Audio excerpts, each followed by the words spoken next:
Hey folks, welcome to the Leeds View podcast for our first podcast of this week. We do these twice a week along with daily Leeds United news. Are available on YouTube as well as all of your audio platforms and are part of the Sports Social Podcasting Network. If you want to support the channel, the best way to do so is to give us a follow on any of the channels you're watching on, a channel rating on audio and a like on YouTube. I'm delighted to be joined by Andy Couzens to have a bit of a chit chat around the mid part of the off season as we get ready to see the players come back in for a brand new year. The transfer window is, well, tomorrow it'll kick into gear, probably likely faster than it has been already. But good moves by Leeds so far, some in, some out, and I'm dying to get stuck into Andy's thoughts on this. But first things first, Andy, how are you doing? How's things?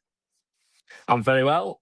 We've still got our football fix going on, haven't we, with the World Cup? But yeah, look, it's first time of pre-season, first day of pre-season. I've seen there's a lot of lads back in the Championship and lower. It's red hot outside, so it's always the first day of pre-season when the sun's shining. So it's nice to be this side and not having to go in there and do all the running, which they're inevitably going to be doing. But otherwise, all good, mate. All good.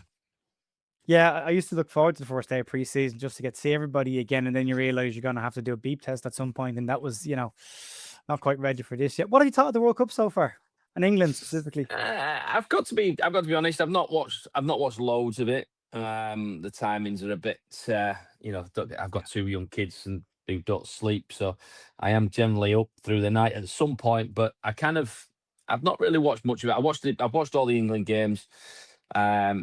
I think that we're all right at the minute. We don't want to be, we've come top of the group, we've gone through, but I think there's a lot of teams which are struggling. You look at Brazil the other day.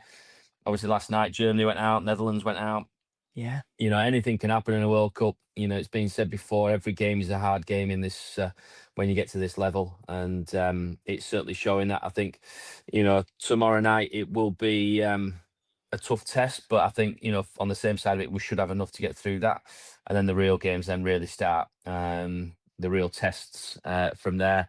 I'm a bit lost with the back four a little bit. That's where I'm struggling with England. I think, from the middle of the park onwards, I think we've been very, very good. I think we're still struggling a little bit to create a few chances when teams are very tight and decide that they want to, put a, as we would call it back in the day, part the bus. And, now I think you call it a low block. Now. So I think, look, we've got oodles and oodles of talent in our squad, and I think that we've got a great chance to go quite far in this World Cup. But I think you just need a little bit of luck sometimes, I think that, going forward, we're most likely going to be picking up Brazil at some point. There's Argentina in our side. But then, Brazil only just got through the other night. Look, nobody's really playing well apart from France, I think. France have been very, very impressive. Their front four are just absolute dynamite. And the pace of Mbappe, for instance,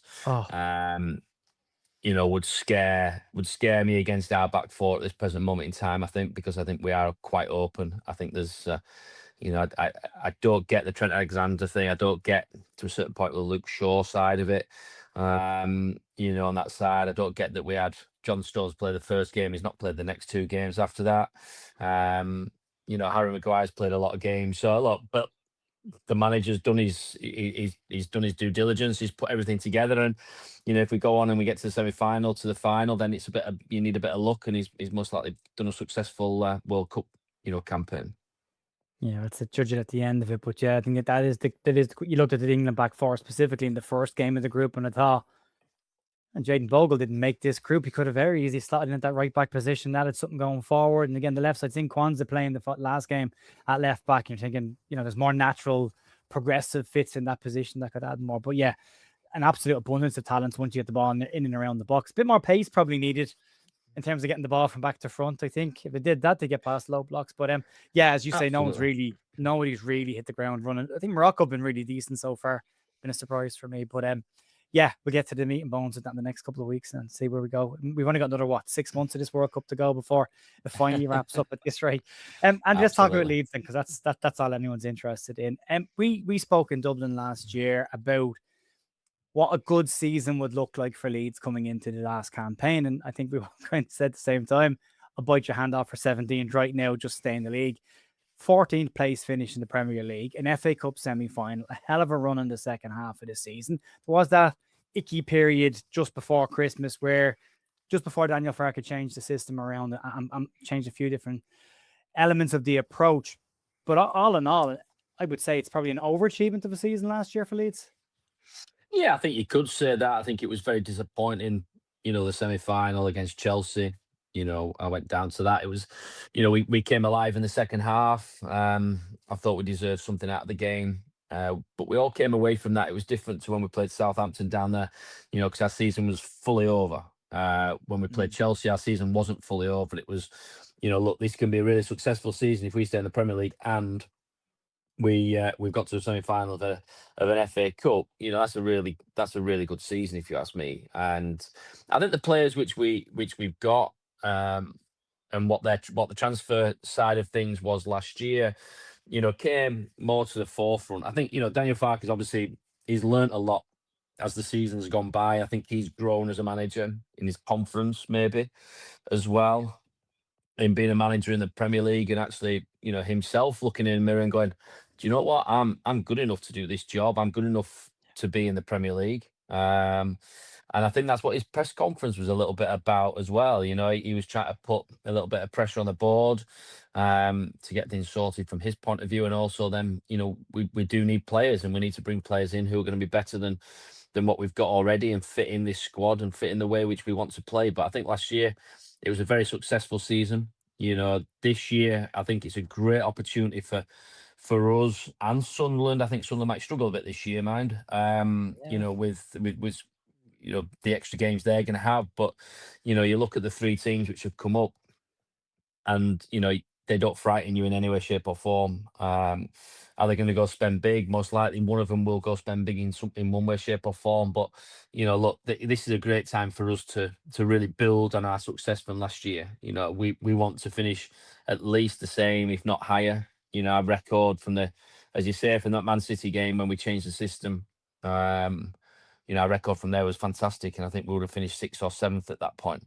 A lot of people are saying we European football. Look, we didn't want European footballers, as ex-players and the jobs which we all do around the football club and things. I think that would have been a step too far for next year. You've got to build the blocks, and you've got to build the blocks up nice and slowly to get to that point where you can sustain a very good Premiership campaign, and also a good European campaign once you're in that position. And hence that's why I just said I think Sunderland may struggle a little bit next year. They had a fantastic season this year. Don't get me wrong. There's rumours about Xhaka going, and if he goes, then that's a big thing for them.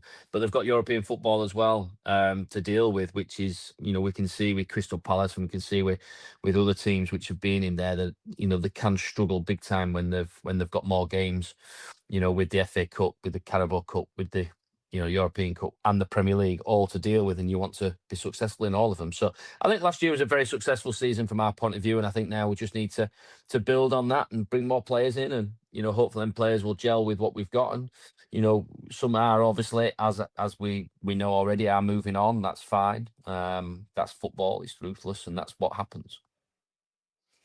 Yeah, I suppose the next obvious point to make is we can be a fairly reactive fan base at times. Like there were moments last season where we're getting relegated, and then there were a couple of moments last season where it's like, oh, maybe Europe's an option. So you go from these very high expectations to pretty low moments as well. Do you think the fact that where we finished last season, and especially the back end of the campaign last season, will change the expectations of Leeds fans going into next season and maybe looking at it? And again, I think the way I've looked at it is we weren't far off that mid-block aside. That there wasn't a huge gap between us and even 7th place in the Premier League come the end of it. Is there an opportunity there for Leeds maybe to make progress while they're all kind of changing managers, rebuilding squads? And then the expectation from the fan base, where should that sit this year? Look, the expectation of the fan base is very simple. They expect us to win the Premier League every single year. That's just how we are as fans. I think from our point of view, I would say that a successful season next year is breaking into that next level. We talked about it last year. I think with with regards to Everton being a really good example. You know, we've got a new stadium coming about. You know, we've got expectations, you know, and I think the Everton kind of model of where they are at this present moment in time and where they're finished would be something where we would be looking at Crystal Palace in that sense as well, to a certain point, you know. So yeah, you're absolutely right. That next level, and all you need is that really good start, and everybody hits the ground running, and we start the season like we finished last season, and we can build on that through the season. And the players who we do get in have that impact which we want straight away. You know, last year I think part of the problem was the players we got in. It took them a time to adjust to the Premier League, and you know, eventually that came about, and you know, people were a little bit iffy on Okafor, but then at the end of the season, you want him in every single game. Stack was the same when he first came in. I'm not sure if he can do that. Blah blah blah blah. You know, he was one of our best players. Goodmanson hit the road running from day one. So I think Ampadu as well being, you know, signing a new contract is a huge boost, you know, because that takes away. And I like how the club have done that, because they've done that straight away, Yeah. nipped it in the bud straight away, you know, take all that talk away. So, you know, look, yeah, we need to be in the next group, and then we can have that building blocks from that next group. But we have to also get that good start, and that building from last season. I think we will build from that season. I think the plans are in place. You've already mentioned it. Nothing can happen until tomorrow. There's lots of rumours. There's lots of things going about. You know, we've signed this player, we've done this, we've done that, we've done the other. Well, we haven't done anything yet because we can't do anything until tomorrow. Until the club comes out and puts it on social medias, or you know, and all their on all their things, that's when we know that we've got that player. And I think that's how the club wants to work now, and that's a great way from our point of view. You know, we can have millions and millions of managers out there on Twitter and Facebook and Instagram and everything else. Look, the club had done a fantastic job last year. We have to just stick by their process. You know, they have a process. You know, the club's in a really good position at this present moment in time, and we can attract some really, really top players to that football club, and we can just keep building. Yeah, there is. There's loads of managers. I mean, I'm one of them. I'm on Twitter making a business out of talking about transfer links, but you do try and cut through the noise on what is out there and what's more real and what's not. And Prag Marathe, I think, spoke about this more so in the interview rather than his end of season address that he did, where he talked about stability next season and the fact that it's maybe a similar budget to last year, but it's not a case of bringing in a wholesale players and turning the whole squad around. It's spending the money on the quality that Daniel Farke talked about an awful lot last year, around maybe in certain areas. I mean, Harry Wilson's been the one that's been talked about coming in on that right hand side and maybe giving us a bit of balance to what we have on Noah Okafor on the left. But when you looked at times last year where Okafor was out of the side, Leeds did struggle to score goals without him. So there was that need for quality, but a stable kind of calming window. And it's been incredibly calm around Leeds in the last 6 to 8 months, which is slightly unnerving as a Leeds fan because we're so not used to that. There's kind of an edginess in the fact that it's calm. But if we can get that stable kind of summer in, bring in the handful of players, the squad that was there last season, finishing the year, should be strong enough to get you going at the start of this year in a decent position, and then give those lads time to catch up. Yeah, yes and no. You know, if you're bringing players in, players want to play straight away. You know, Yeah, that's the whole point of it. You know, the players which we had last year. Look, until we changed the system, you know, there was a few question marks over a few people, and you know, can we improve in all positions? Yeah, we can improve in every single position. There's players out there. You know, it's more a case of which fits our squad, which fits our dynamic, and how the manager and the staff really want to mold the club really. Loads of wholesale changes doesn't really work, but we needed that last year. We had to do it last year because the squad wasn't strong enough. But if we want to go to the next level, then we need to bring the people in, like the Harry Wilson really is a prime example. He's played fantastically well down at Fulham for the last however many years. Um, there was rumours of us trying to get him last time. He can play in the 10, he can play on the right, he can play on the left. You know, he's got energy, he's got goals, he's got assists, he's got everything which you want in a player. That player's played week in, week out in the Premier League, so he will come into Leeds and he will he will just come in all guns blazing.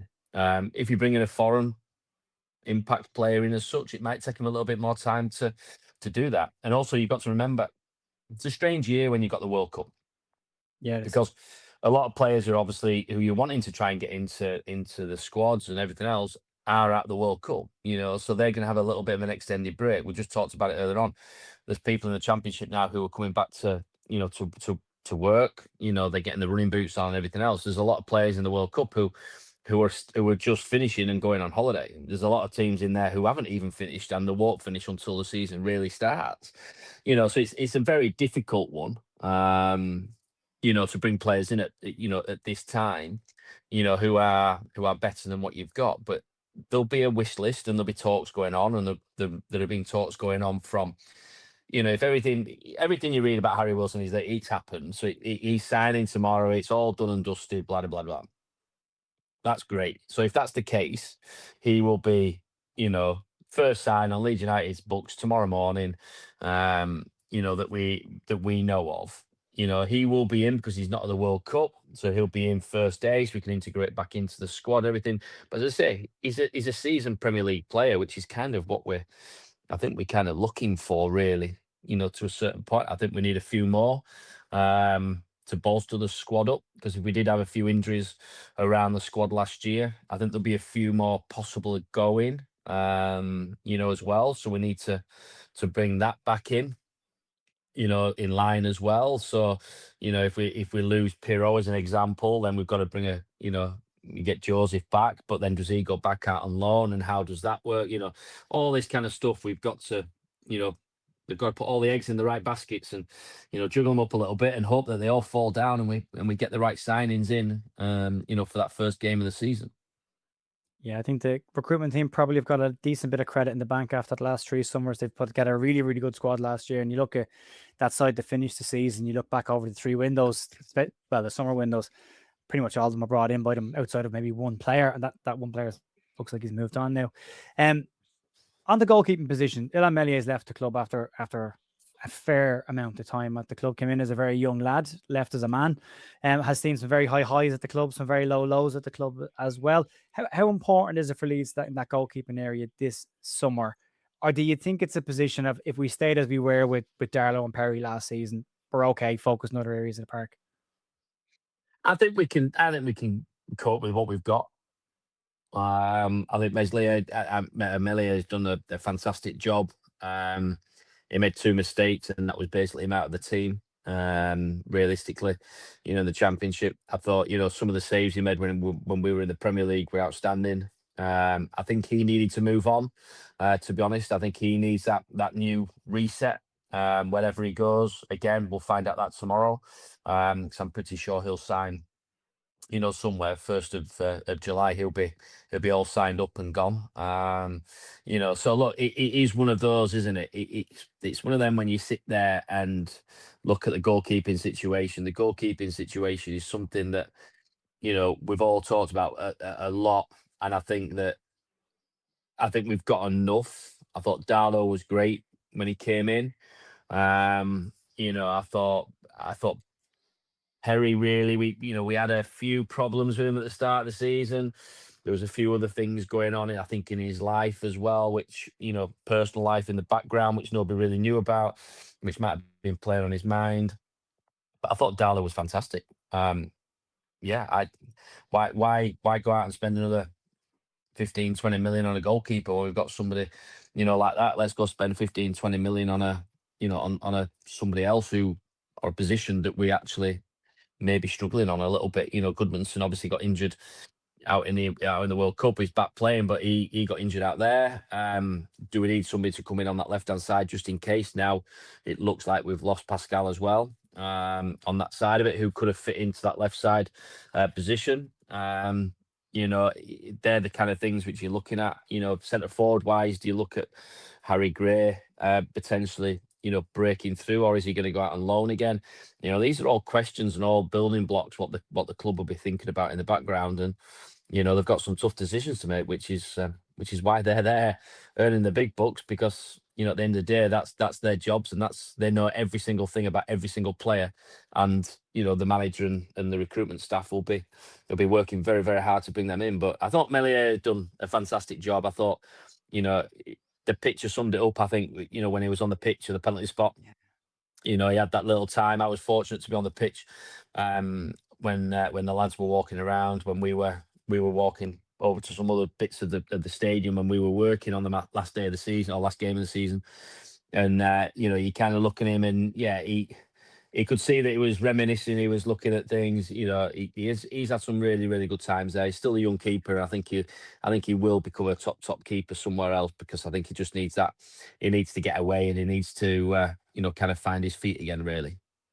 Yeah, it was a kind of a sad end to what was a very promising start when he came in. But Jack, I go back even to the Championship. That save you made against Leicester City in top corner was just absolutely world class. And then the one-on-ones versus Haaland when we were in the Premier League as well. Like, I mean, he had his moments. So yeah, it is a shame. You mentioned Struijk. Looks like Pascal's going to head off towards Brighton. Still details still to be confirmed and all of that. But that leaves Leeds a little bit tight on that left central back position. We've only got one natural left footer there. He's going now. So where do you sit on this? Because people will say it. Do you need a natural left back, or can a right footer go in and do that job in there, or is it just preferential that you've got a left footer there? And how important is that for Leeds to get sorted? Well, I'd be disappointed if Pascal's gone. He literally lives just over there. He's literally his house is literally the roof at the back of my house. So there's no moving van at the back yet, is there? There's no moving. There's no for sale sign up or anything else like that yet. I know he's been on honeymoon. He's got married this year and all that kind of stuff. There's definitely movement in the house. But look, he's been fantastic for us. I think a lot of people last year would have said that he wouldn't be first choice coming in at the left side when we're playing as a 4. As a left footer playing that position, I think it's very, very important for us how we want to play, because he wants them fullbacks, if we're playing the left sided and right side centre half, to really push into the fullback positions, and he wants them to go forward. Now we have a problem when we have somebody playing left back as an example. So let's say James Justin plays left back, and he always turns back in onto his right because he's not comfortable on his left. When Goodmanson's down there, it gets in the box, which means Calvert-Lewin can get into the box and make the runs that they want to do. And I think it's important that a left footer is there. So if Pascal is going, then for me that is a priority. I think we need to go out and get there a top class centre half. I mentioned him earlier on. I'd have John Stones. I tell you that much. I'd have him in all day long. He plays on that left hand side. Boodles of experience. Would be very, very good as a fit. He can play left side, he can play right side. If he keeps fit, he's still world class. Yes, we'd have to break the bank and pay him a lot of money, I would imagine. But look, somebody like that is somebody I think you've got to be looking at and asking questions for if Pascal is going. And if we had any problems last year with injuries at the centre half positions, we were quite tight on that position. Sure, yeah. We Justin played in there, Bogle I think played in there one day. So especially if we're playing 3. So we've got Bonau there as a backup in that sense, but he's definitely not a left-sided centre half. He has to be on the other side. So look, that's a position again. If Pascal's going, 20 million is what it's rumoured at. The other, I personally, I think that's a good deal. I think look, on your left, he's come through the ranks. It goes onto our balance sheet in a very good way. And if he wants a new challenge, then it's better getting 20 million for him now than getting nothing for him at the end of next year. That's how I see it. And if that is the case, then I think it's a decent amount of money for him. I've seen a lot of people online going, why are we not getting 30? Why are we not getting 40? Why are we not getting 50? Well, last year nobody wanted him in our team to start with. Nobody was thinking that he was going to play. So suddenly now we're saying he's a 50 million pound player with a year left on his contract. Well, if he's a 50 million pound player, he would be staying for another year, and he'd go on a free and earn huge bucks. A new club. So I think 20 million is a good amount. It goes straight onto our balance sheet, which looks good, which means then we can spend a little bit more. But I do think that left hand side is something which is which is our main priority, if you ask me. Yeah, I think the left back position getting covered for Gabby as well. I think both those, there's two left footers needed there. Leeds have been pretty smart. You mentioned John Stones, but Leeds seem to be trying to be very clever in the market this year. Obviously, Harry Wilson coming in as a free transfer, which is just a fantastic piece of business. Julian Brandt has been looked at, although aspirational, but there's a top 5 European League player coming in. Well, not coming in, sorry, that they're interested in, but Rumoured. again, a free transfer. So again, shows kind of, yeah, rumored. So shows at least some, some smart options there as well. If you're picking out a position that's really important, we've talked about number 10 for years at Leeds, since probably Pablo left and Georgie did a job there for a while. But with Wilson coming in, do you still think that's a priority position, number 10 for Leeds? Or if you're picking out one right now and going, this is the one they have to get sorted this summer as a priority, what would that be? I think number 10 has been the one which I've always mentioned. I've always said that I think we've never really replaced, Pablo. Somebody who can unlock that defence and things. I think Harry Wilson can do that. I do think he can. I would like to have a goal scoring midfielder who's going to score you lots of goals. I know Stack's scored a few and produced sits in, don't really score that many on that side of it. But I'd like somebody who's going to be in there who's going to score you a few goals as well. Look, I think we've been pretty strong all over the football pitch, and I think that we showed that in the second half of the season. So this is why we're here talking, and that's why down at Ellen Road they're working the socks off behind the scenes with all the people to get these the right fit, for where we were, and the manager's getting paid the big bucks for exactly that reason. This is what I want. This is where I want it. This is who I want. Go, you go do your bit now and go try and get them. I think we need cover. I do think we need cover in most positions. I think we need covering up top. I think I'd like another striker in. I know we've got Metra in there. I know we've got, Calvert-Lewin in there. I just cannot see Pirro staying. To be honest with you, I think he'll go. Does Harry come in there and take that position, and get some chances? He's most likely still too young. We forget how old he is. He still needs. Harry's a great finisher. I've watched quite a bit of him with the 21s, which I know you have, Jared, as well. I know you've kind of watched his progress, but he's somebody who will score your goals left, right, and centre when he's strong enough and he's big enough, to cope with men's football. At the minute he's used to playing 21 football. He's used to playing against people who are a lot bigger than him and stronger than him. But I think going off there, last year, obviously went to Rotherham. I saw him a couple of times when I was at Rotherham and, looked quite dangerous. But then, an experienced centre half will just push him off. And I think that's his thing. I've spoken to his dad about it, and his dad agrees. And I think that I just think he just needs a bit more strength in him, and he's not fully developed yet. He's going to be some talent, and we've got to nurture that talent as best as we can, so we can then get the full benefits of it further down the line. And if he does go on loan, we just make sure that we've got a clause in there that we can always bring him back. But I think another centre forward would be something that I would be looking at. I'd always want a midfielder. I think both fullbacks we need a bit of cover on as well.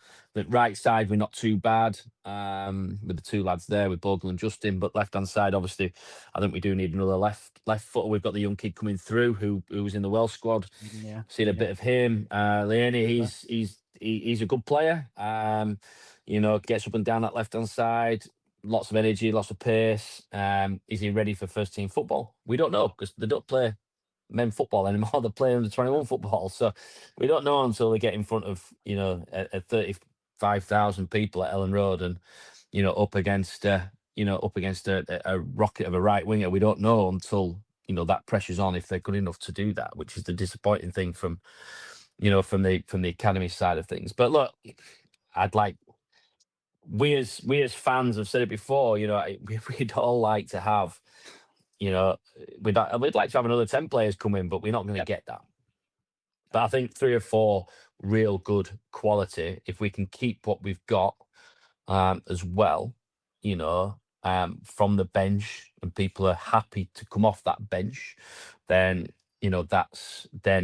a good squad if we can do that. If we lose any of that from the bench, then that brings us down squad wise. So then I think we do need to then look into to bringing other players in, to kind of fill those spots as well.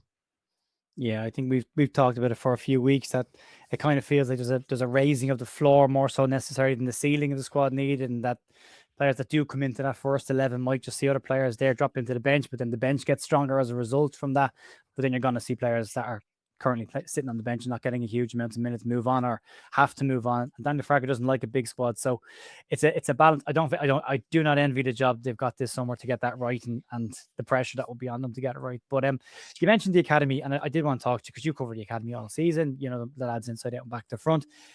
Interesting year for the academy last year. There was obviously a lot of players went out on loan towards the second half of the season, which obviously disrupts what they had. There was a lot of 18s in that under 21 squad last year, but there was a couple of real standout players. You mentioned Jaden Lenu.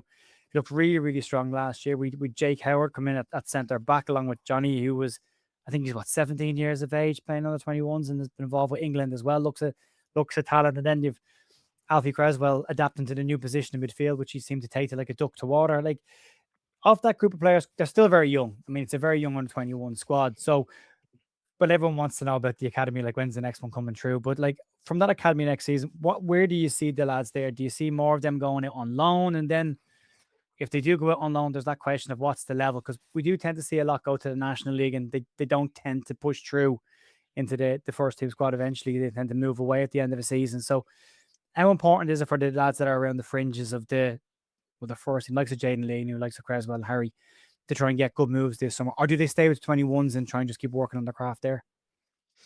You've got me onto a subject now, haven't you? Have you?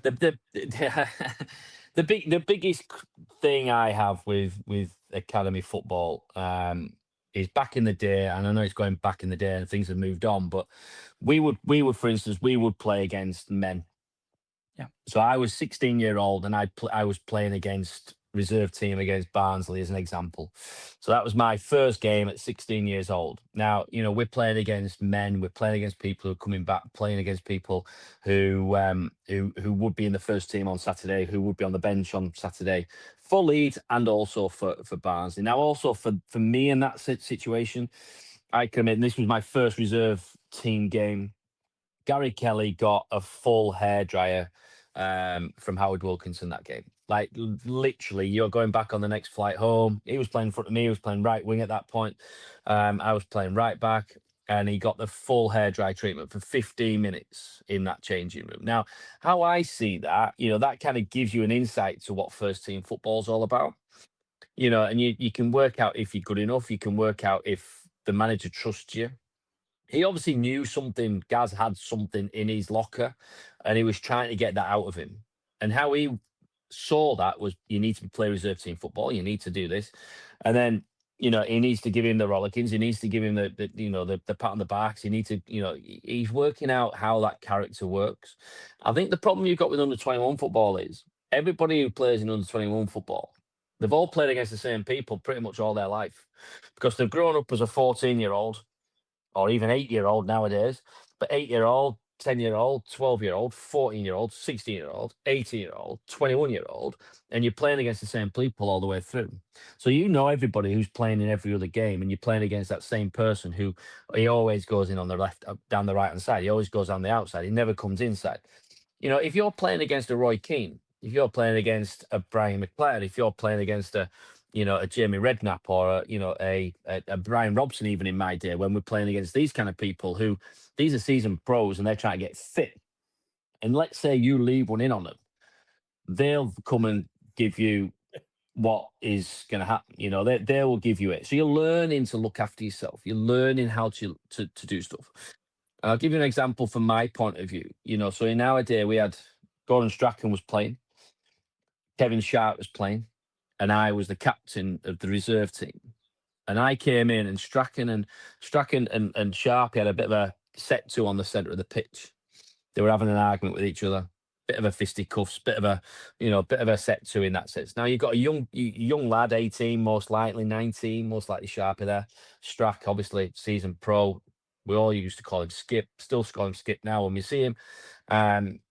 And I was coming off, and Mick Hennigan got me to one side and said, "You're the captain. You sort that out." So I'm 18, and I'm going in 19. And I'm going in there and telling Strack, I can't swear on this, but like, right, you're the Back off, season pal. pro. You're the season pro on here. You're dealing with that, and I'm having a go at him for what's going on, So I give Strack a bit of a rollicking. Sharpie then gets a little bit from me, and Mick just stays there and keeps quiet. But then Strack then goes, "You're right. You're 100% right. I'm wrong. You are 100% right. I totally agree with what you're saying." And not in a sarcastic way. He was meaning it in Yeah. proper way. But that's how you grow as a player. That's how the manager knows that that person can cope with first team football. That's how that manager gets confidence to put that person into that first team. That gives that manager the confidence to go, "Do you know what? We need something here. 20 minutes to go. We know you can handle it against these guys. Go on, get on that pitch and go show us what you can do." That's where you learn your trade. I think at under 21 football, you're still messing around a little bit. And if you're a 21-year-old, and if there's any academy players who are 21 who have never been by the first team in seeing this or listening to this in anywhere in the world, go get another job somewhere else, because that means you're not really going to be in that first team at the club which you're at, because you're too old at that point. If you're good enough, your age doesn't really come into it. So I think the problem we've got with the youth team 21, I'm still calling youth team footballers 21-year-olds. Then the problem you've got is that they don't have, the managers don't have that confidence to really put them in at any point. They've got to be exceptional to have that chance. They've got to be exceptional in training. But even in training, you don't get that physicality. You don't get that game situation of how you can handle yourself. And I think that's the big question for all of them. Can they handle it on the big stage? I think Leonie's got something. I Mhm. think he has. He's got pace. He's got a good left foot. Gets up and down. He's got a good engine on him. Tactically, would he be astute enough to be in the first team? Who knows? Until we get to that situation. Um, again, hate going back to like saying my day, but back in my day playing left back, you might have Andrei Konchelskis against you. You might have Andres Limpar against you. These people are quick. These people are get past you. I might be playing right back, and I'm playing left back. Might be Stuart Pearce.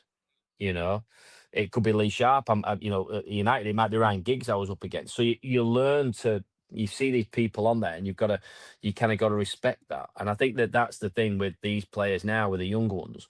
You don't really know if they're good enough until they've been in the situation to play against people who are playing week in, week out men's football, Premiership football now, which is what we're wanting. I think a few of them have got half a chance, and they need that little bit of luck, and they need a few injuries, and then injuries come in, and then they come in and take that chance, and that's the only time we're going to see what they can do. So, yeah, thanks for getting me onto that one. I It's thought I might, yeah. it's just something that I think, for my olden days, I suppose, and my look of stuff olden days, is that I think it's just something that gets overlooked now a lot. Yeah.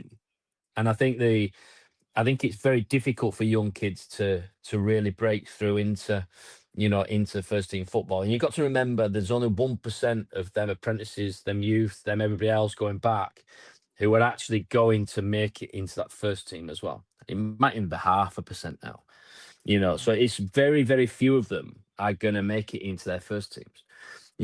And when the bigger prizes are there, i.e. Premiership survival, are you going to risk, as a manager, are you going to risk that Premiership survival with a £15 million player who's done it out in Germany, or, out in Holland, or wherever it will be? Or are you going to put the risk on a 21-year-old or an 18-year-old who's come through your ranks at Leeds United? Yeah. And that's the dilemma a manager will always have. As I say, I think Harry Gray's definitely got something. Cresswell, I think he's got something, definitely. Chadwick's got something. They've Yeah. all got something, but I think for them the best thing would be for them to go out on loan. For me, to learn their craft for a full year, play week in, week out if possible, get 30, 40 games under your belt, and see how see how a full season comes about, because it's a hard thing. It's the biggest regret I have. It's the biggest thing I wish. When I broke into the first team, I broke in against Coventry, played against Notts Forest, Man United the next game, then sub against Ipswich, then didn't really play that season.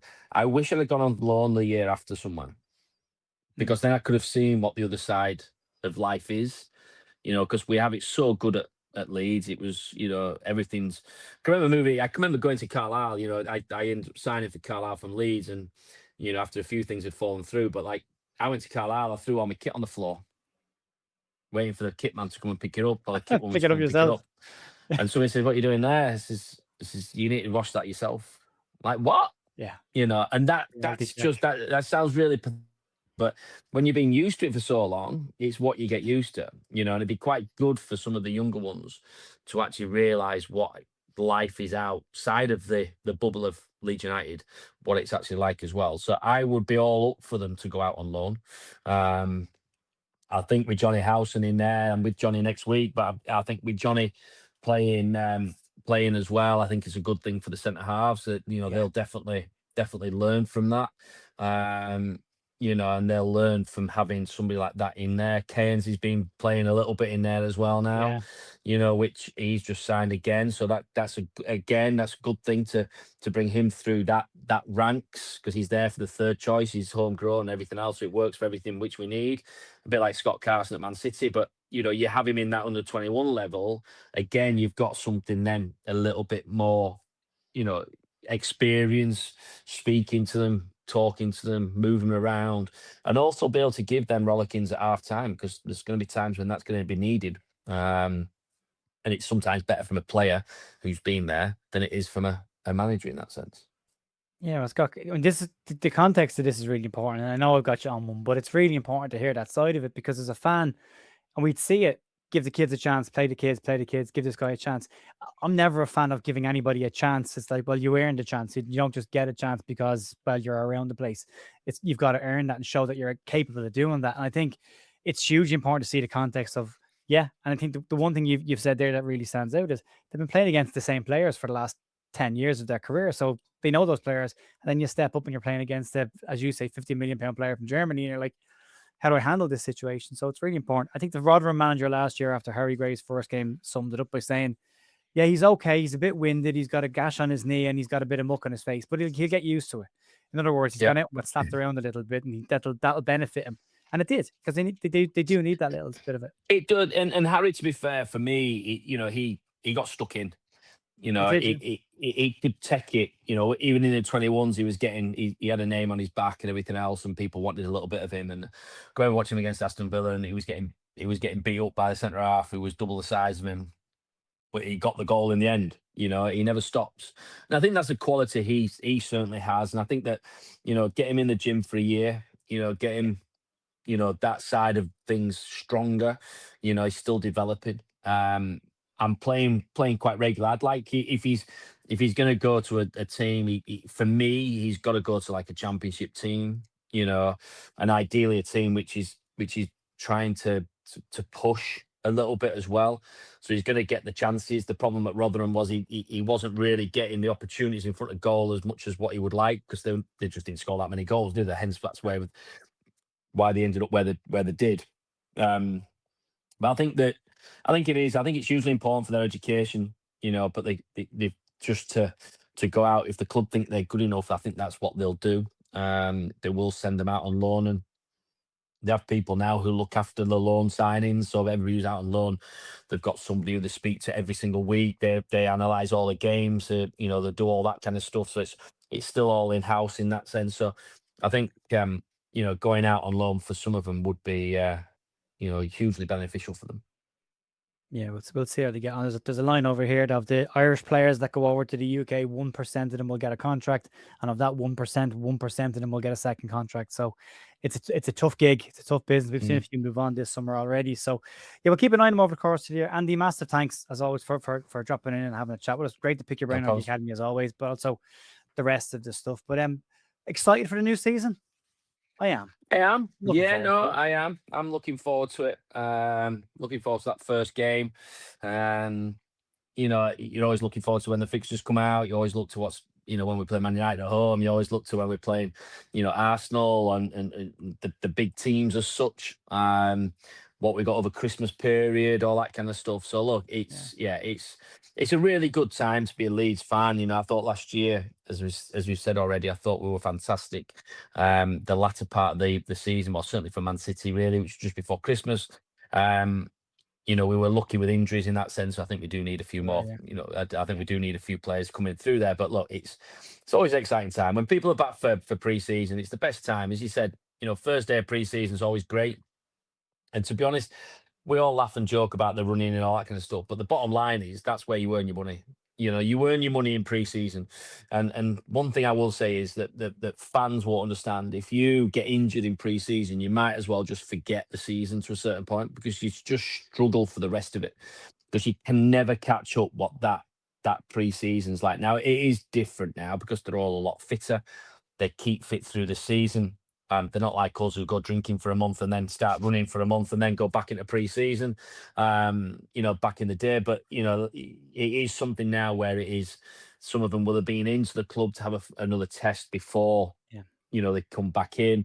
Obviously, when you've been out on England duty as well or international duty, then your fitness levels will be already up there. You'll just need a week really to get in. The fittest I was when I went away with the 21s and we did the tournament in Toulon and I came back and started that season because that was literally the fittest I'd ever been.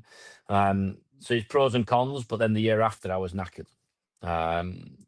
So because you hadn't had that rest, and you want to play as many games as you possibly can and all that kind of stuff, but you do need that little, your body needs a bit of time just to recoup. But yeah, look, I'm really looking forward to it.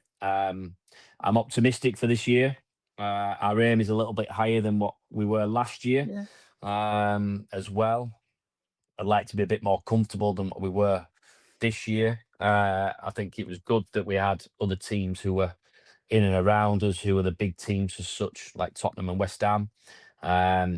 With Coventry, Ipswich, and Hull obviously coming up, it gives you great confidence to stay in the league this year and really push on this year and really sustain, a real good challenge, for the coming years, in the league. So I think this year is hugely important. I think they'll know that behind the scenes that we get everything right in pre-season. We keep the players we want to keep and we let the players we want to leave, go because there's no point having anybody in there who doesn't. And but we bring people in who want to play for the club and have got their good reputations and they want to fight for that spot and give everything for Leeds United because that's all we want. Yeah, absolutely. Folks, we'll leave it there. Thanks for watching and listening today. You can support the channel by liking and subscribing or following on the audios. Andy, thanks very much for your time. Appreciate it, mate. No problems. Thank you.